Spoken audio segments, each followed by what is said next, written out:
بسم اللہ الرحمن الرحیم۔ السلام علیکم تمام دیکھنے اور سننے والوں کو میرا خلوص بھرا سلام۔ امید کرتی ہوں کہ آپ سب لوگ خوش ہوں گے، خوشحال ہوں گے۔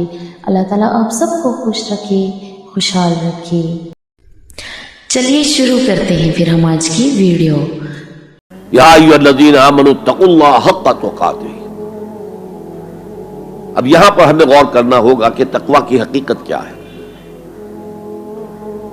اگرچہ ہم آیت البر کے آخر میں پڑھ چکے ہیں اولئک الذین صدقوا واولئک ھم المتقون،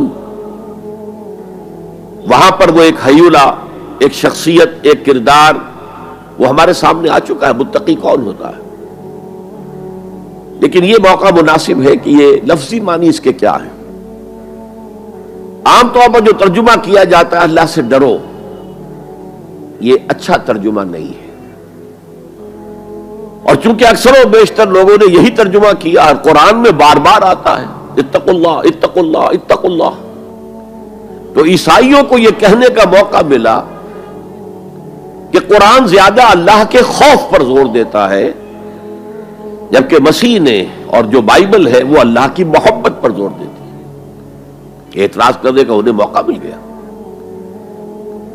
خوف کا لفظ قرآن کا خود عربی زبان کا لفظ ہے، قرآن مجید میں بھی آیا ہے فَلَا تَخَافُوهُمْ وَخَافُونِي، تم ان سے نہ ڈرو، اپنے دشمنوں سے نہ ڈرو، مجھ سے ڈرو۔ خوف کا لفظ بھی ہے۔ يَخَافُونَ يَوْمًا تَتَقَلَّبُ فِيهِ الْقُلُوبُ وَالْأَبْصَارُ، وہ ڈرتے رہتے ہیں اس دن کے تصور سے جس دن کے نگاہیں اور دل الٹ جائیں گے، قیامت کا دن، حشر کا دن۔ تو خوف کا لفظ قرآن میں ہے، عربی زبان کا لفظ ہے۔ تقوی کے معنی خوف نہیں ہے، تقوی کے لفظی معنی بچنا۔ دیکھیے وقایقی، وقایتن، اسے کہتے ہیں ثلاثی مجرد، اس میں معنی ہے وقایقی وقایتن کے کسی کو بچانا۔ اور آپ بڑی آسانی سے یاد رکھ سکیں گے کہ جو ہماری دعا ہے، جو سورہ بقرہ میں حج کی دعاؤں کے ضمن میں اہم ترین دعا کی حیثیت سے مذکور ہے، ربنا آتنا فی الدنیا حسنۃ وفی الآخرۃ حسنۃ وقنا عذاب النار، وقنا عذاب النار، اے اللہ ہمیں بچا آگ کے عذاب سے۔ تو وقایقی وقایتن کے معنی ہے کسی کو بچانا۔ باب افتعال میں یہ بنا ابتقاء، اور واو اور تا یہ جڑ گئے، اتقا اتقا۔ اتقا معنی خود بچنا، بچنا اللہ کی نافرمانی سے، بچنا اللہ کی ناراضگی سے۔ ایک بچنا آؤٹ آف لو ہوتا ہے، out of reverence, out of respect. ایک سلیم الفطرت بیٹا چاہے گا کہ میں کوئی ایسی حرکت نہ کروں کہ میرے والد کو اس سے دکھ پہنچے، یہ بھی بچنا ہے۔ ظاہر بات ہے کہ والد کا خوف نہیں ہے اسے، یہ اس کی روش آؤٹ آف لو ہے۔ والذین آمنوا اشد حبا للہ، جو لوگ صاحب ایمان ہیں وہ شدید ترین محبت کرتے ہیں اللہ کے ساتھ۔ بلکہ ہم نے جو حقیقت جہاد کا مضمون جو ہے اس پر غور کیا، اس کے ضمن میں ایک آیت جو بڑی عظیم آیات میں سے قرآن کے، قُلْ إِنْ كَانَ آبَاؤُكُمْ وَأَبْنَاؤُكُمْ وَإِخْوَانُكُمْ وَأَزْوَاجُكُمْ وَعَشِيرَتُكُمْ وَأَمْوَالٌ اقْتَرَفْتُمُوهَا وَتِجَارَةٌ تَخْشَوْنَ كَسَادَهَا وَمَسَاكِنُ تَرْضَوْنَهَا أَحَبَّ إِلَيْكُم مِّنَ اللَّهِ وَرَسُولِهِ وَجِهَادٍ فِي سَبِيلِهِ فَتَرَبَّصُوا حَتَّىٰ يَأْتِيَ اللَّهُ بِأَمْرِهِ وَاللَّهُ لَا يَهْدِي الْقَوْمَ الْفَاسِقِينَ۔ اے نبی ان سے کہہ دیجئے کہ اے لوگو، اگر تمہیں اپنے باپ اور اپنے بیٹے اور اپنے بھائی اور اپنے زوج، مرد کے لیے بیوی، بیوی کے لیے شوہر، اور اپنے رشتہ دار اور اپنے وہ مال جو تم نے بڑے محنت سے جمع کیے ہیں، اور اپنے وہ کاروبار جن میں کساد کا، سرد بازاری کا تمہیں خوف لاحق رہتا ہے، مندہ نہ ہو جائے، اور تمہارے وہ مکان جو تمہیں بہت محبوب ہیں، بہت سجایا ہے، بہت عمدہ فرنش کیا ہے، اعلیٰ ترین مکان بنایا ہے، اگر یہ 8 چیزیں زیادہ محبوب ہیں اللہ سے اور اس کے رسول سے اور اللہ کی راہ میں جہاد سے، فتربصوا، جاؤ، بیٹھے رہو، دفع ہو جاؤ، منتظر رہو، حتی یاتی اللہ بامرہ، یہاں تک کہ اللہ اپنا فیصلہ سنا دے، واللہ لا یہدی القوم الفاسقین، اللہ ایسے فاسقوں کو ہدایت نہیں دیتا۔ تو در حقیقت یہ اللہ تعالیٰ کی محبت کے تحت ہے کہ اللہ اور اللہ کے ساتھ جو عہد وفا استوار کیا ہے، ایاک نعبد و ایاک نستعین، کہ آدمی پھونک پھونک کر قدم رکھے، کہیں میں اللہ کی کسی حد سے تجاوز نہ کر جاؤں، اللہ کی قائم کردہ کسی حد کو پھلانگ نہ جاؤں،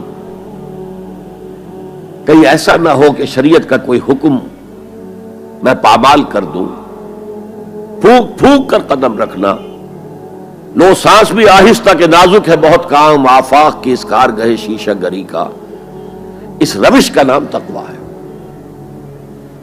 دنیا کا تقویٰ یہ ہے، آخرت کا تقویٰ یہ ہے، آگ سے بچ جانا، نتیجہ ہے وَاتَّقُوا النَّارَ الَّذِي وَقُودُهَا النَّاسُ وَالْحِجَارَةُ، بچو اس آگ سے جس کا ایندھن بنیں گے انسان اور پتھر۔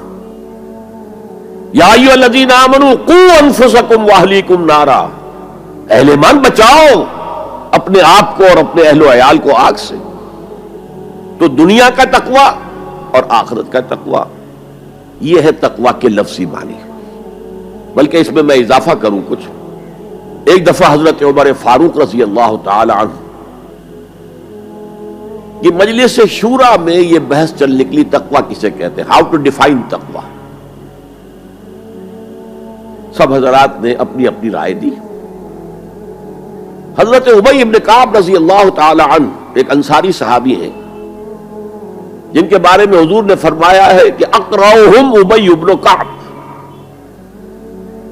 میرے صحابہ میں قرآن کا سب سے بڑا جاننے والا ابی ابن کعب ہے۔ وہ خاموش بیٹھے ہوئے سن رہے تھے باتیں۔ حضرت عمر نے خاص طور پر کہا، ابی آپ نے کچھ نکاح فرمائے؟ اب انہوں نے کہا کہ امیر المومنین دیکھیے، اگر کبھی آپ کو کسی ایسے جنگل میں سے گزرنا پڑے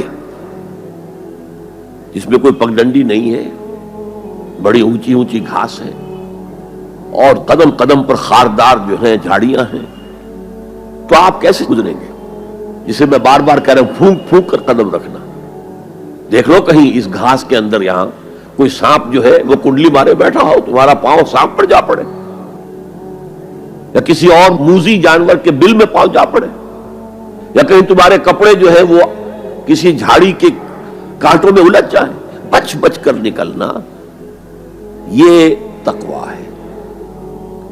یہ زندگی ایک سفر ہے، ہماری منزل آخرت ہے۔ جیسے حضور نے فرمایا، انما الدنیا خلقت لکم وانتم خلقتم للآخرہ، یہ دنیا تمہارے لیے بنائی گئی ہے، تمہارے لیے برتنے کا سامان ہے، لیکن تمہیں آخرت کے لیے بنایا گیا ہے، یہ تمہارا گھر نہیں ہے۔ تو یہ ہے تقویٰ، اور تقویٰ کی تعلیم قرآن مجید میں اتنی شد و مد کے ساتھ آئی ہے، اتنی شد و مد کے ساتھ آئی ہے، ایک ایک آیت میں 2 مرتبہ۔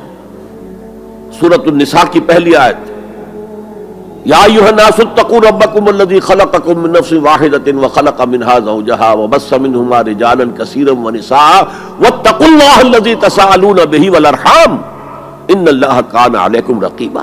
ایک آیت میں 2 مرتبہ تقویٰ کا حکم۔ اے لوگو، اے بنی آدم، اپنے اس رب کا تقویٰ اختیار کرو جس نے تمہیں ایک جان سے بنایا، اسی سے اس کا جوڑا بنایا اور ان سے کثیر تعداد میں مردوں اور عورتوں کو زمین میں پھیلا دیا۔ یہ 600-650 کروڑ جو انسان آج دنیا میں ہے، یہ سب کون ہے؟ آدم اور حوا کی نسل سے ہیں۔ پھر اسی آیت میں دوبارہ واتقوا اللہ الذی تساءلون به والارحام، تقویٰ اختیار کرو اس اللہ کا جس کا ایک دوسرے کو واسطہ دیتے ہو۔ کوئی سائل مانگتا ہے تو اللہ کے نام پر مانگتا ہے۔ تم بھی جا کر اپنے کسی عزیز سے یا دوست سے کہتے ہو کسی کام کے لیے، بھائی یہ کام بہت ضروری ہے، اللہ کے لیے جلد از جلد اس کام کو کر دو، واسطہ اللہ کا۔ یا جیسے کہ سورہ حشر میں ایک آیت میں 2 دفعہ یا ایھا الذین آمنوا اتقوا اللہ ولتنظر نفس ما قدمت لغد واتقوا اللہ ان اللہ خبیر بما تعملون. اے ایمان والو اللہ کا تقوی اختیار کرو اور دیکھو کل کے لیے کیا بھیج رہے ہو آگے. تمہارے اعمال جو جا رہے ہیں جمع ہو رہے ہیں تمہارے نامہ اعمال میں، وہ اعمال کون سے ہیں، اچھے ہیں یا برے ہیں. اور اللہ کا تقوی اختیار کرو اور دیکھو جان لو وہ تمہارے اعمال سے باخبر ہے، بے خبر نہیں ہے. تاہم یہ الفاظ جو ہے میرے نزدیک قرآن مجید میں تقوی کی تاکید کے اعتبار سے انتہائی مؤکد مقام ہے. جیسا کہ میں نے عرض کیا صحابہ گھبرا گئے، حضور اللہ کے تقوی کا حق کون ادا کر سکتا. پھر جب سورہ تغابن کی آیت نازل ہوئی تو ان کے جان میں جان آئی. وہاں فرمایا گیا فاتقوا اللہ ما استطعتم، اللہ کا تقوی اختیار کرو جتنا بھی تمہارے حد استطاعت میں ہے، امکانی حد تک اللہ کا تقوی اختیار کرو. پھر جان میں جان آئی. آدمی اپنے مقدور بھر اپنی ہمت کے مطابق تو کام کر سکتا ہے، لیکن اللہ کا حق ادا کرنا یہ کیسے ممکن ہے؟ تو یہ تھی ہماری آج کی ویڈیو. تو امید کرتی ہوں کہ آپ کو میری یہ ویڈیو پسند آئے گی اور آپ سب کی ذریعے سمجھ کے اسے شیئر بھی کریں گے.